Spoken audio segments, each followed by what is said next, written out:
Today we'll talk about how can you get premium on your Jobs app. We go to figure out the solution or know how you can do that on your app. So all you have to do, so you just go down, click here on profile down here. When just click on profile, it's going to take you to this list, and all you have to do, just go above this sign, click on it.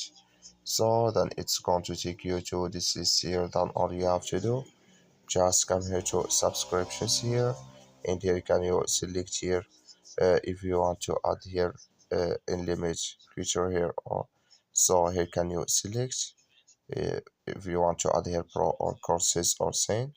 Just click on search here now, then it's going to take you here, and here you select this, you click here on continue, and so it's going to take you to add your card information in this list here. That's all you have to do. Thank you for watching. Don't forget to support us by liking and subscribe.